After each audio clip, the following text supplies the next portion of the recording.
My research program is focused on the mild and the very mild end of the spectrum of traumatic brain injury in general. And specifically, this project is focused on what we sometimes refer to as subconcussive injury. So we're looking at amateur athletes who are healthy, regular people. The sport they play is soccer. They're highly competitive, but totally functional, working, going to school. And we're interested in looking at whether the impacts to the head which they experience as part of their regular soccer play, being one of the 750 million people worldwide who do this, are adding up to changes in their brain and in their brain function over the long term, which for us is about a 2-year follow-up period. So there is abundant preclinical evidence and mounting evidence from observational human studies, at least, that multiple impacts to the head, certainly multiple concussive, meaning symptomatic impacts to the head, add up to more than the simple sum of the parts. So we have this super additive phenomenon where a second hit is going to be more than if it occurred in the vacuum. It's going to build exponentially, or at least more than just incrementally on that prior.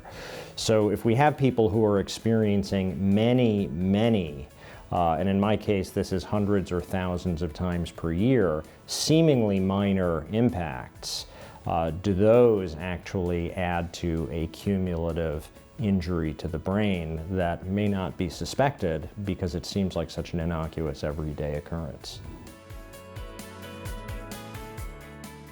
TBI is a very prevalent disorder. It's something that is garnering attention around the world. What's not as well recognized is how heterogeneous this disorder is, that the injuries themselves in terms of the biomechanics of the impact vary. The actual interaction of a given impact with an individual is also highly variable.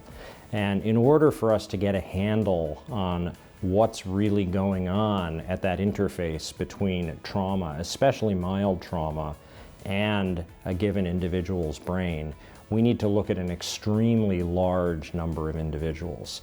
So while my own study, as the field goes, is relatively large, certainly leveraging the ability to combine and pool data across multiple studies that may enroll similar types of subject participants may give us more of an opportunity to try and understand some of this variability and make more meaningful and more generalizable inferences that can help us understand how to protect athletes from these repetitive mild injuries. Head injury in sports is in the news. Everyone knows about it.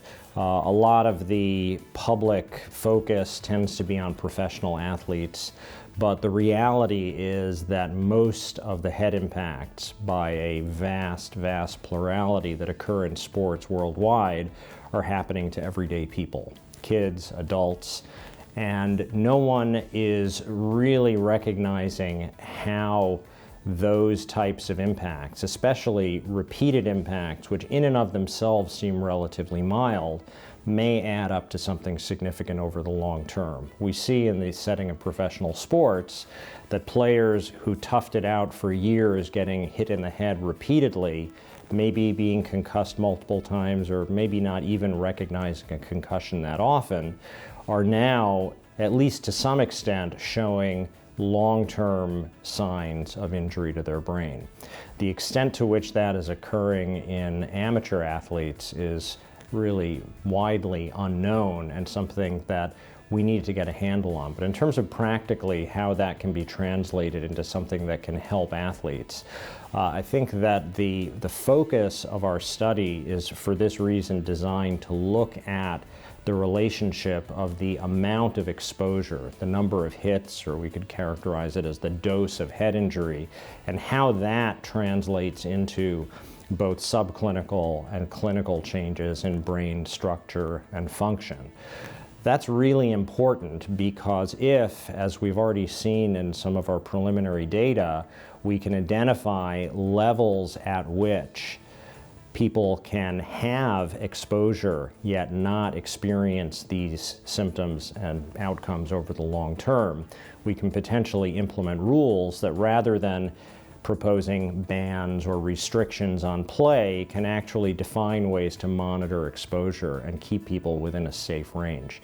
And the last point, which is also quite important, is that it's almost certain that there are certain individuals who are more susceptible to the effects of even minor trauma. And the study that we're doing is going to give us at least some initial insight into trying to delineate who those people are. And by identifying vulnerable individuals, those could be people who might be better suited to a non-impact activity as opposed to being able perhaps to tolerate a modest amount of impact in a sport like soccer.